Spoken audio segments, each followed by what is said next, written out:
my name is Larry Rybacki.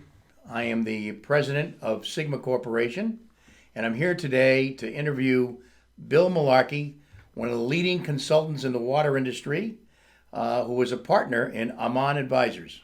Thanks a lot, Larry. Good to be here.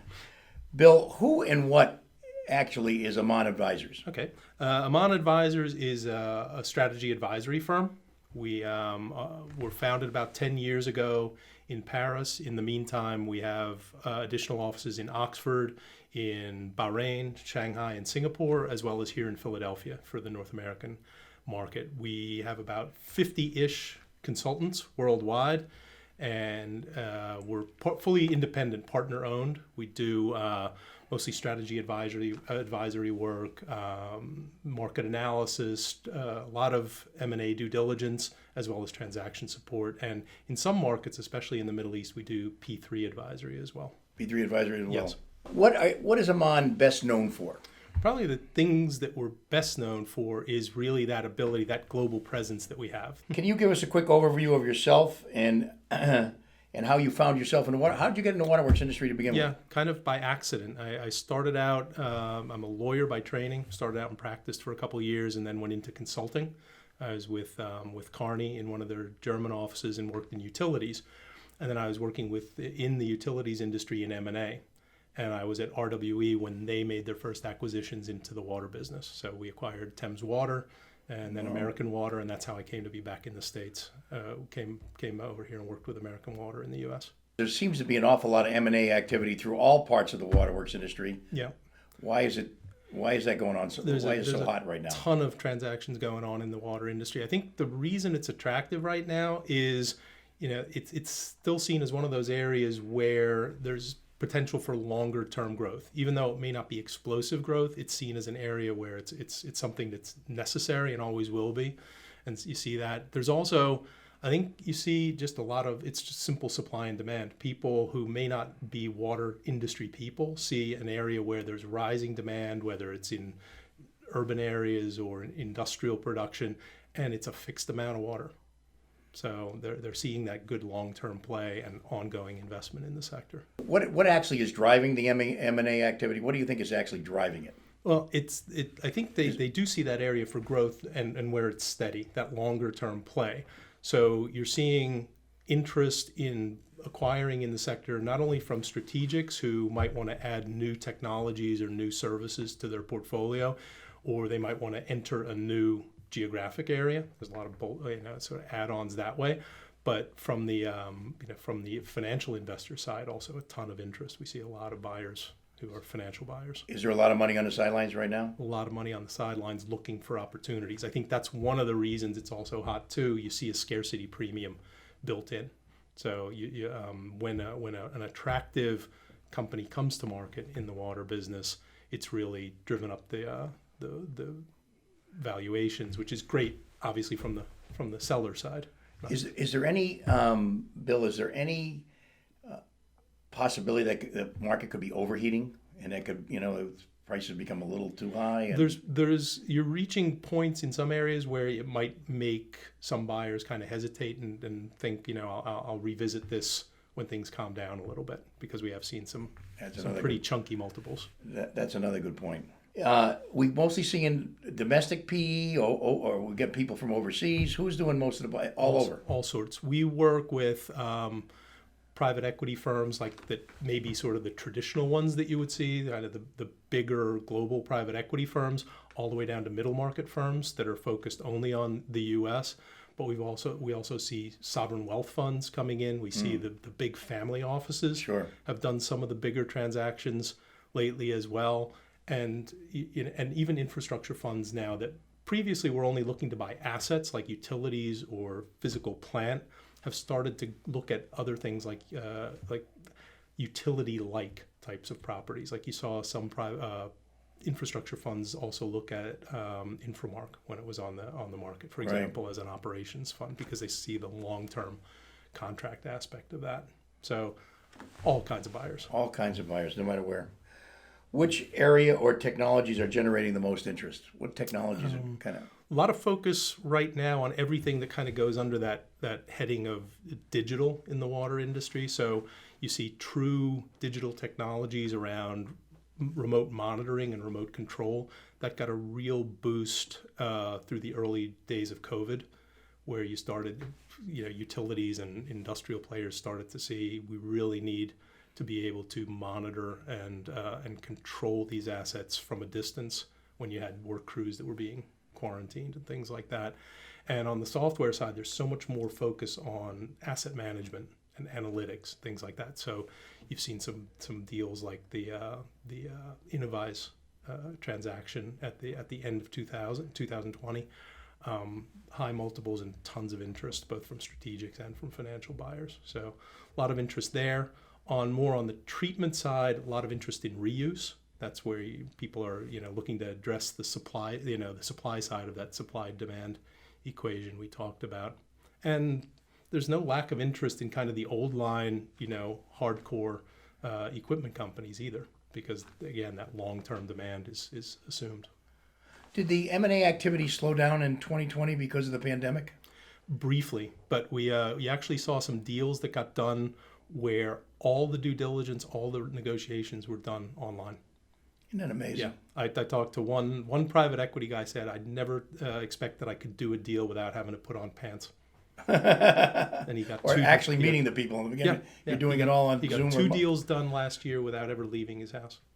That's amazing. That's amazing. That says a lot for social media. Is there any regional bias to these investments? Is there any regional? Not a certain area amount, but the U.S. is an attractive area. I think you see buyers from outside. We've seen both European and Japanese buyers, for example, that have come in and made acquisitions in the U.S. like Kurita and Metawater over the past couple of years, because they see the U.S. still has nice growth opportunities that they may not have because their home markets are more mature and maybe more in a more slow growth kind of phase. So the U.S., even though we may not see it as explosive growth, they see it as very attractive. But it's consistent growth. Consistent growth, yeah. Yeah, it makes sense. How do you expect the situation around the infrastructure investment proposed by President Biden to unfold? What do you think is going to happen with the infrastructure bill? I mean, there's a lot of excitement around it when people hear the top line number. I think it remains to be seen what the final number is going to be overall, but also for water. There's a couple competing bills that are both on the Senate and on the House side. But that top line number of $111 billion for water is, something that people get excited about, especially when you think in the Obama stimulus in 2009, there was like $6 billion in the end for water. And early on in the Trump administration, they put another $6 billion in for water. So this is, wherever it ends up, it's going to be an order of magnitude greater. But the $111 billion looks it looks firm in their bill for water. That's what's come out in the plan. So if it comes out as less than that, we'll see. But I think it's a great sign, for example, that there's a significant amount of money in there to address the lead service line issue. Sure. Which is, just for the country as a whole, that's a great move to address that issue. There's been companies like American Water that have done great things in their own service areas to try and address that, but I think this is great for all these areas. And a lot of it is also earmarked to go into kind of the neglected areas, whether it's urban areas or rural systems that really are in bad shape in a lot of areas. So we have a lot of issues around, people talk about a divided country and things like that. That's one area, just water and sewer service. It's really like a 2-class kind of system. And to the extent that can get addressed, I think that's great for everyone. What does 2022 look like to you? If you look in your crystal ball, what does 2022 look like, and any trends that you see unfolding in 2021 that'll impact 2022? It's going to hinge on who turns out to be right about what these 3 big spending packages are going to do to the economy. So whether people who say there's going to be inflation turn out to be right, because we've never seen that much money put into the economy all at once ever, and we've never seen it put in during a recovery. So if we end up seeing a return to inflation, we haven't really seen inflation here in decades. So if we see a big uptick in inflation next year, the impact that could have on utilities and on capital spending overall, because it raises the cost of borrowing, makes it really hard to plan longer term capital projects. I think that would be a shame if we had that come in, because that could be a real negative blow to the industry. You think a little inflation's there right now? You're starting to see. I mean, I guess you're probably seeing all the squeeze in the supply chains. Correct. I mean, you're seeing it in housing in a massive way. And so, you really hope that the tools are still there to deal with it. But the tools are a little rusty. Like I said, Right. we haven't really had inflation in Let's ages. hope let's hope that there's one thing Republicans and Democrats can agree on. We need infrastructure fixed. You would hope so.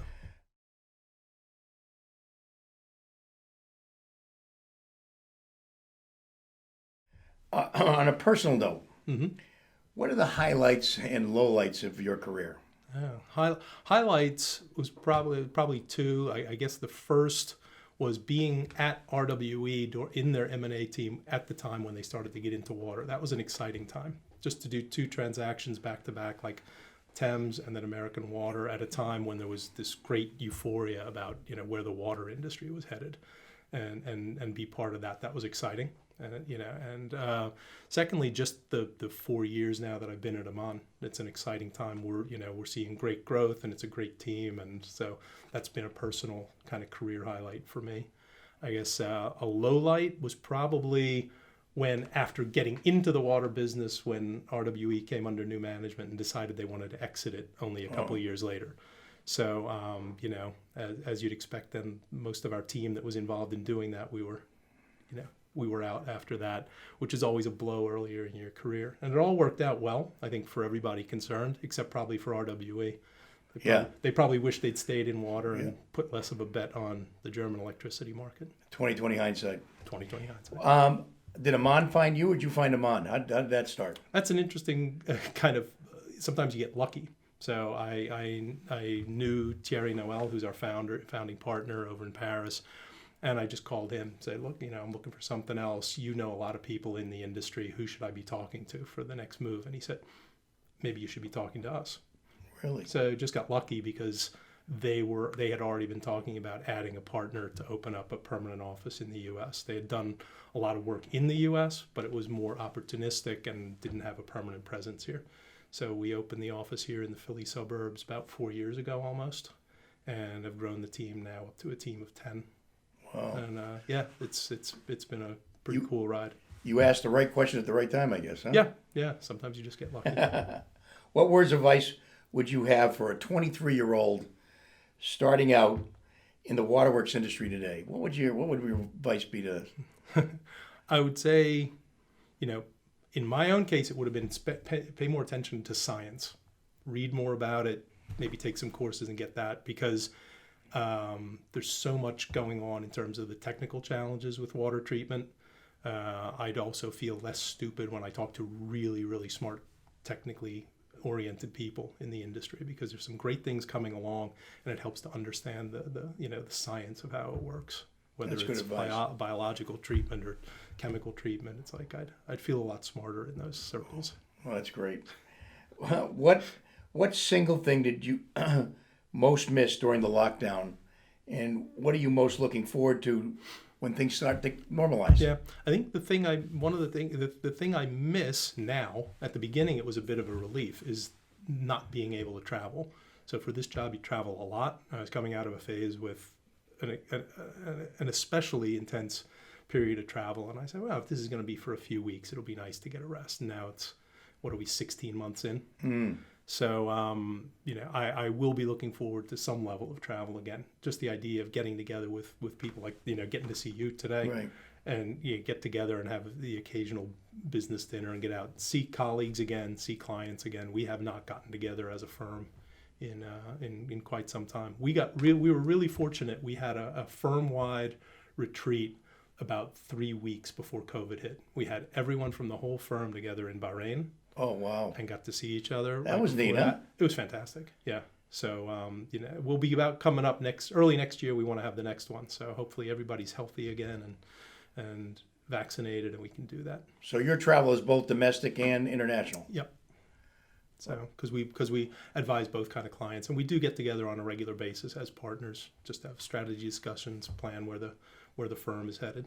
So that's always great. We're scattered, 8 of us across 6 countries, so it's good to get together in one place sometimes. Well, Bill, it was good meeting you, and it sounds like exciting times for Amane Advisors, and we wish you nothing but the best, and it was great spending some time with you. Good talking. Thank you. Thanks, Larry.